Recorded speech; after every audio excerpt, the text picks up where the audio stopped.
Haha, you know, it might actually help if the microphone was plugged in.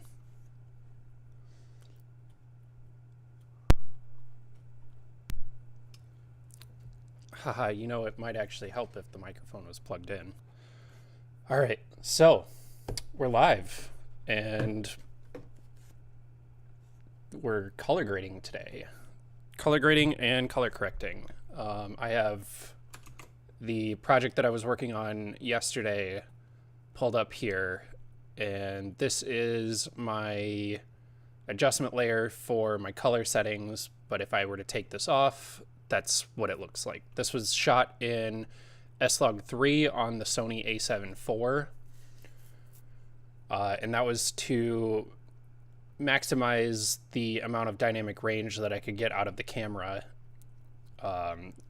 because the big thing for me is being able to see out these windows here. Now granted, as we can see in the scopes here, it's clipping a little bit, but let's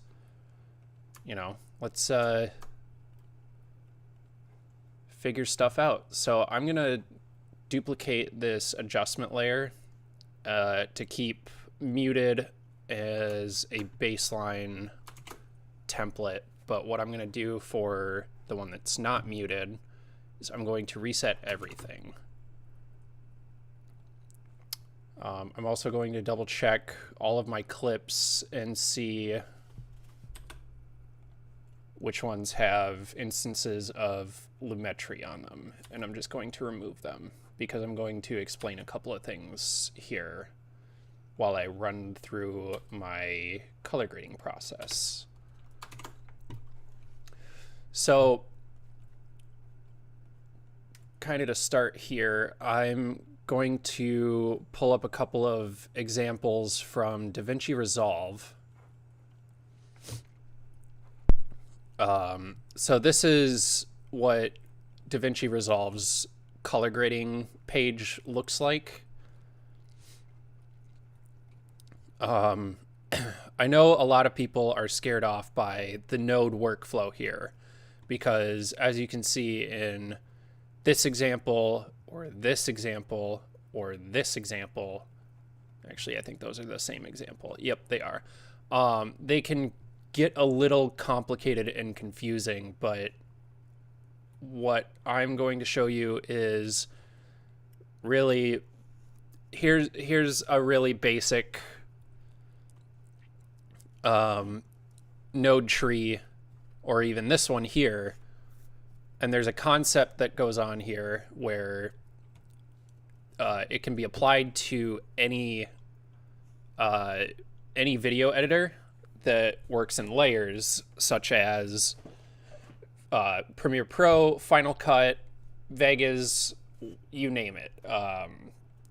So really, when you look at the node tree, sure, it looks a little bit complicated, but if we zoom in here, you can see we have a couple of nodes. These three are the only ones that are actually not muted. None of these are showing up. These look like they're for very specific things, but generally speaking, you want a node for each little change that you do. You don't want to have multiple changes on one single node. So the ones that are not muted here, they have adjustments, they have a LUT/correction, and then they have a final grade or a final balance. So we're gonna take this concept and we're gonna apply it to color grading and Lumetri. And if you're a Final Cut user, I'm sorry, I'm not a Final Cut user, but if you know your way around Final Cut, these concepts can be used in the same way as they will be in Lumetri.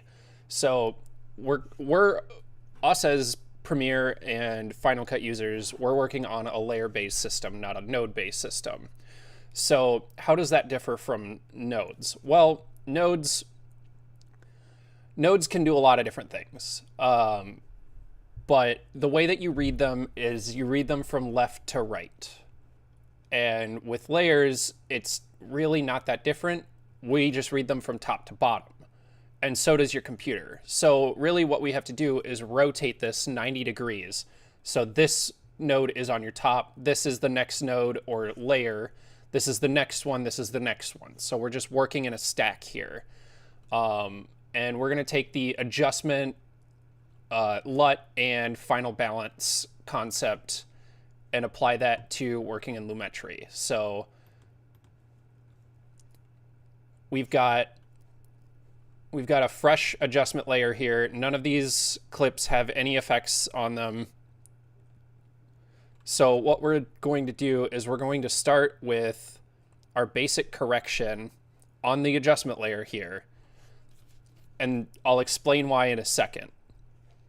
So we're going to change the input LUT to, because this was shot in S-Log3 S-Gamut 3 Cine, I think. I can't remember for sure, but we're gonna use this LUT, which I just got from the Sony website, and that already brings us to a pretty decent look. I mean, it's easier on the eyes than the flat color image there.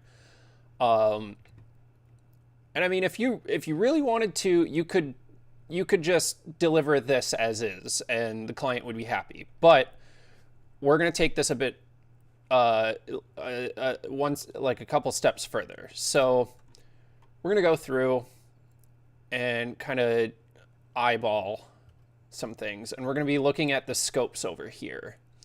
I'm mostly using this scope here for the majority of my corrections and grading, and then I'm using this one to make sure that the skin tones are proper. So we're going to start here, and I can already tell there's quite a bit of green in the whites here. So I'm going to go to the clip level, not on the adjustment layer. I'm going to go to the clip, and I'm just going to use the white balancing tool, and that, as you can see, fixed a lot right there. And we're going to do the same thing here. I'm honestly just going to white balance off of the wall here. And actually, maybe instead of white balance there, I'm just going to see how that works. It's a little too magenta. That looks a bit proper. And honestly, I'm just kind of eyeballing a lot of this.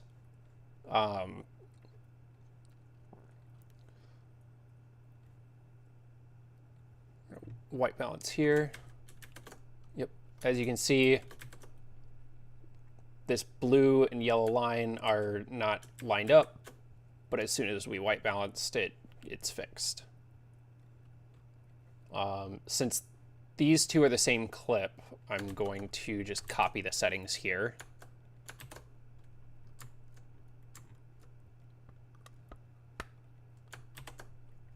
And this is also the same clip as here. I just pulled it for editing purposes or for pacing purposes. So let's white balance off the wall there. Kind of eyeball it, make sure the chairs are the same color, make sure the wall is the same color, etc., etc. This one looks very warm. So I'm going to white balance off the paper, but that looks a little too cool. So I'm going to roll that back just a little bit. And I think that looks pretty good. And then we'll white balance off the wall here. All right, so now we're going to go back to the scopes here and just kind of go through and make sure that everything looks nice and proper. I'm not going to worry too much about the highlights up here because these generally clip when you're shooting directly towards the window and you're exposing for the interior.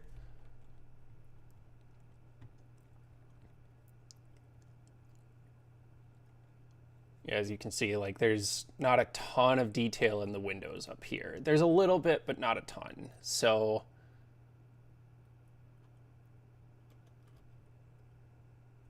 Just gonna kind of go through and make sure that everything looks nice and proper. The next thing I'm going to do actually is I'm going to go back to the adjustment layer here. I'm going to go to the creative tab. And I'm just going to go through a couple of creative LUTs that I downloaded myself and see what I like. The main one that I've been using is this, let's see if I can remember which one it was. I believe it was this green push here. Yeah. And I kind of like it, but let's see what else we have to work with.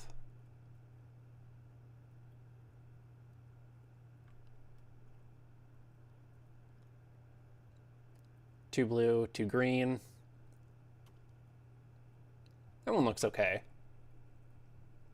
Two green. Doesn't fit the vibe. Doesn't fit the vibe. Way too green, way too purple.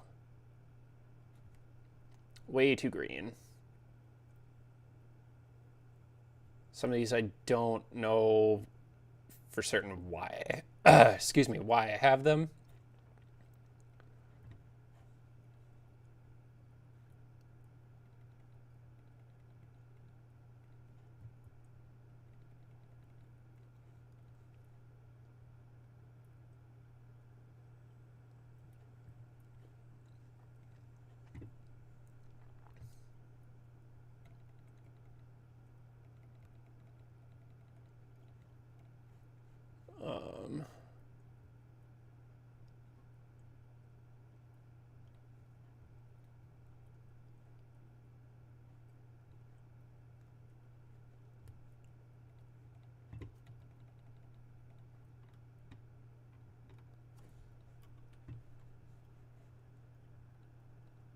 Filmic contrast looks kind of decent.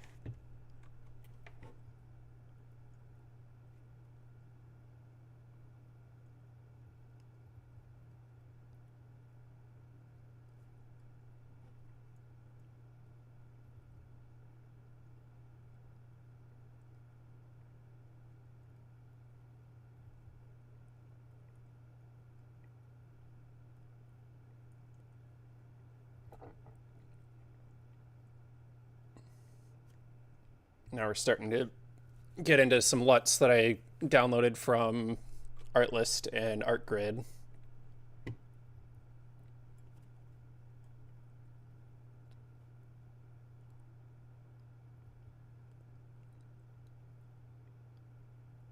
These are some 8mm film LUTs that I bought. Some of the ones that I typically use are the Kodak 2383, I think.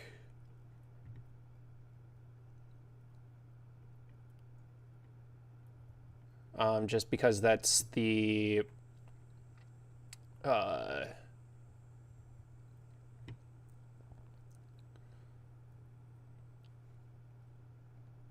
I know that's the like Hollywood film look.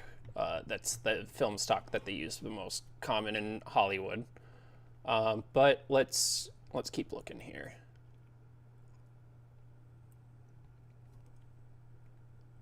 Definitely not Joker. Lady Bird might be kind of cool.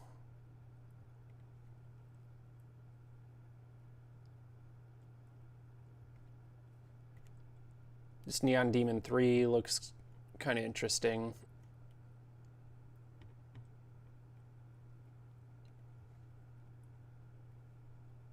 Way too bright, way too bright, way too bright.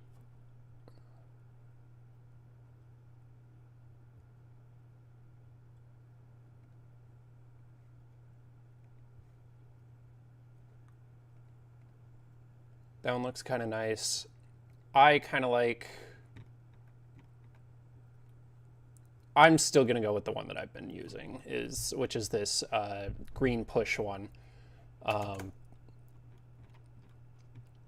this is kind of the overall look that I'm going for, but I think there's a couple of changes that we can make. Namely, I want to, let's see, I'm going to keep it on this still frame here.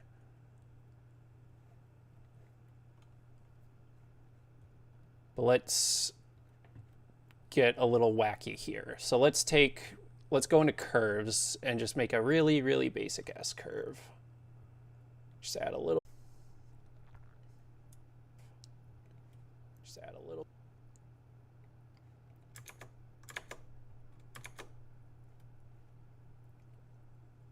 Let's see, are we back?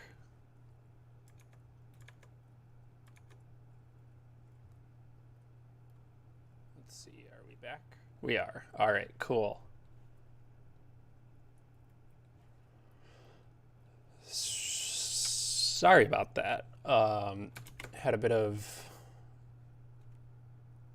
data warnings for the stream. So I'm gonna Control Z a couple of things because it didn't look like it made it to stream. So we're gonna come back here. We're gonna go to the curves and we're gonna make a really basic S curve without crushing the highlights too much, but I just want to create a bit of contrast. And we're gonna go back to the basic adjustment and we're going to lift the shadows just so we can see a little bit more detail in the shadows, but then we're going to bring the blacks down a little bit without clipping them too much. And that looks pretty solid.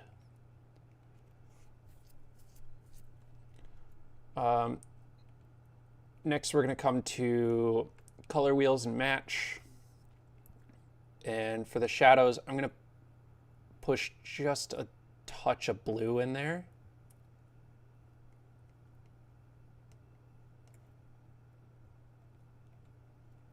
And then midtones, I'm going to warm up just a hair.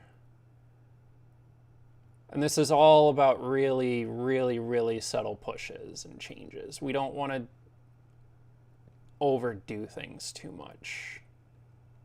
I like that. All right, and then for HSL secondary, this is where this second circular scope comes in. If you look here, there's this very thin line right in between red and yellow. And that line is your skin tone line. And you want that line to be, you want your information here to be as close to that line as possible in the area of skin. And how you determine where your skin tones are, we're going to use this HSL secondary tool, and we're going to click on set color. And we're just gonna drop it right on his forehead.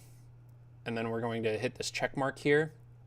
We're just gonna expand these quite a bit until we have pretty much only skin showing up.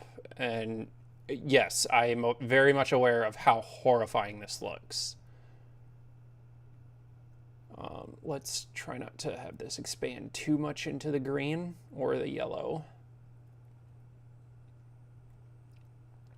And then we're just going to denoise and blur quite a bit.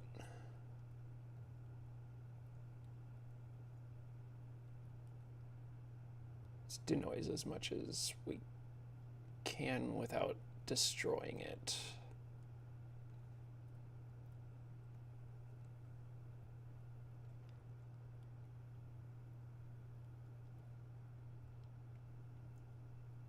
And I want to try and omit her dress a little bit. So there we go. That's pretty solid.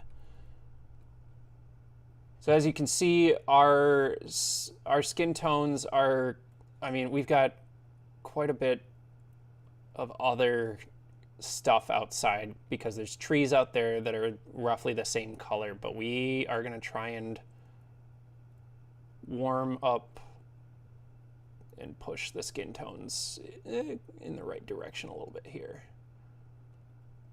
A little bit more, add a little bit of magenta in there, just because it's kind of leaning pretty heavily towards green. If we uncheck this, skin tones look pretty natural. All right, and then from here, I really like this grade.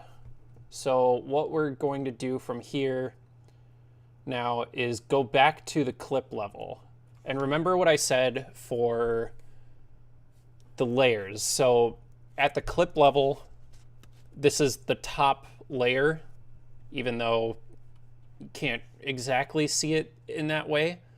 But this is the top level, and then anything that happens next in the chain affects everything from top to bottom, and the bottom is your final output.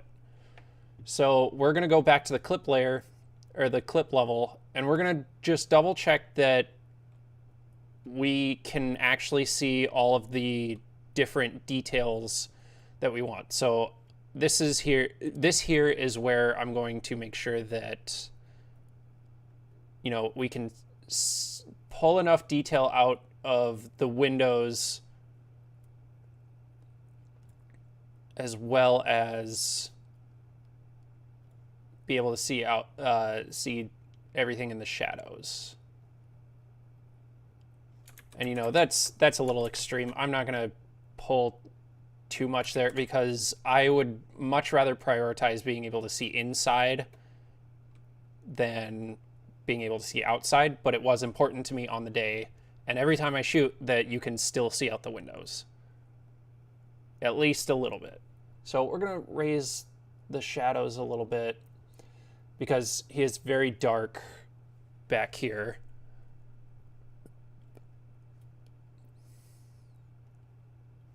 And you can see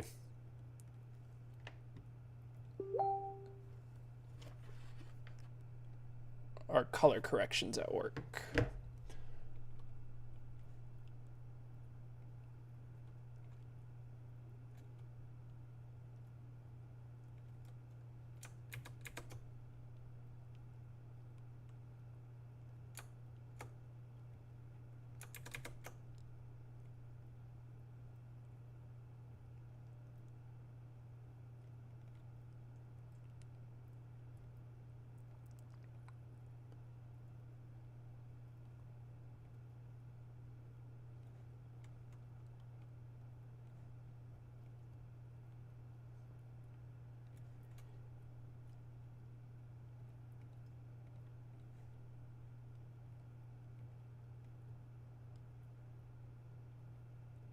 You just kind of want to make sure that your overall exposure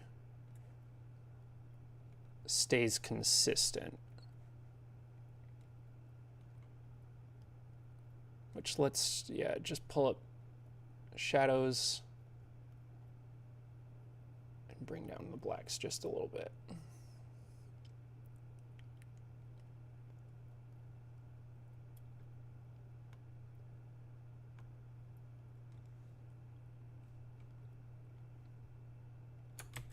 And again, just because these are the same clip.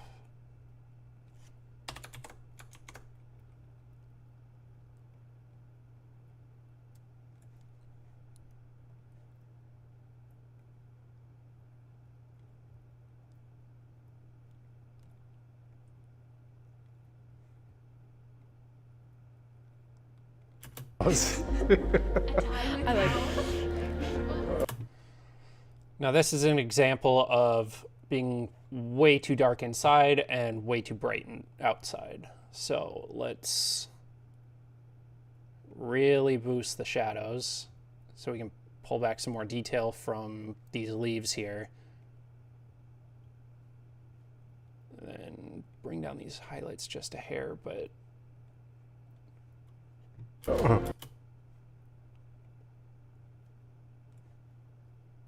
just because the windows are already clipped, I'm not going to worry too much about trying to maintain detail outside the windows. In fact, I'm just going to keep it as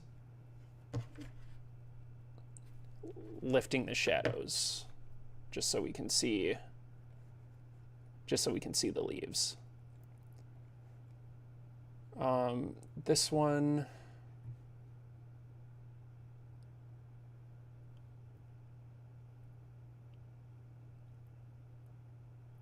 I'm going to bring highlights down just a hair. And bring up the shadows.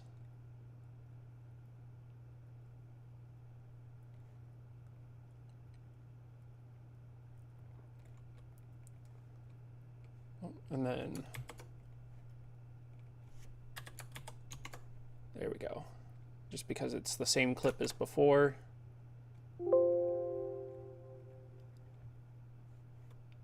This I think looks fine, and this one I'm just going to lift the shadows a little bit and bring down the blacks just a hair. And then I'm not going to worry too much about the windows. But largely that's just my color correction and color grading workflow in a nutshell. I really like to maintain the overall look on the day straight out of camera, because when you start pushing colors around too much, especially when you've got the 8-bit cameras, granted this is a 10-bit camera, but when you're working with 8-bit cameras, and you start pushing the colors around a lot, your image really starts to fall apart very quickly. So you want to push and accentuate what's already there versus trying to add color that was never there to begin with. You want to try and keep it as natural as possible and just kind of push the colors that already exist.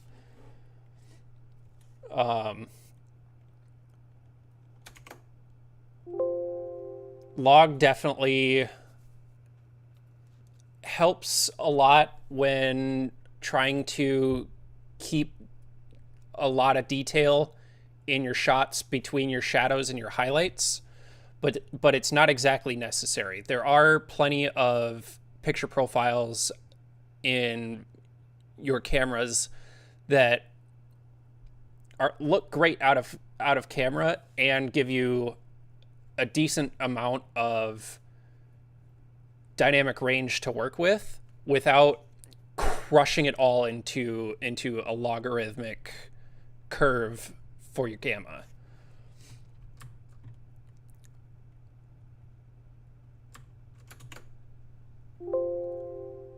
In fact, a lot of what my workflow kind of relies on is having already converted log into Rec 709 and then just kind of pushing colors from there. Like you can see here, like I boosted the shadows and crushed the blacks a little bit and applied this creative LUT, did my curves and my color wheels and the skin tone adjustments. And this was all after the log to Rec 709 conversion. Everything that I did at the clip level is before the Rec 709 conversion. And that's where you can kind of get away with like fixing a couple of things in your exposure that maybe you didn't quite get right on the day, or you need to fix them before the grade, just so that way you maintain levels of detail that get lost in your grade settings. When it comes to color grading as well, the tried and true method of the Hollywood teal and orange is a very good method to replicate, because you want to incorporate a bit of color theory into your color grade, because color theory and color grading, you know, it's all color. And you want to make sure that it's all cohesive and looks nice. And teal and orange works very well and has worked very well consistently in Hollywood for the last who knows how long, because teal and orange are complementary colors, and orange is the closest color to skin tones. As you can see on the vector scope over here, where the skin tone line is, sits right between red and yellow, and that's where orange is, and the opposite of orange is teal. So you want to add a little bit of blue or teal or cyan or whatever into stuff that's not your skin tones, like having your whites set to teal, or just a little bit of teal in there, like, or, you know, you could try and just go the natural balanced route, but ultimately color grading is just creative and a creative art form in and of itself, and it's just pushing colors that are already there captured in your camera. Anyway, I hope this helped anyone who happens to be watching this after August 24th of 2023. I don't think I had any viewers this entire live stream, but I hope that this helped anyone who stumbled across this. And if you ever happen to have any questions, or you want to reach out and want to know more about a certain topic in video editing or color grading or cinematography or what have you, please feel free to leave a comment down below. And I mean, shoot me a message on either Instagram or any of my other social medias. Anyway, I'm going to end this stream here. I hope you have a good rest of your day. And I'm signing off.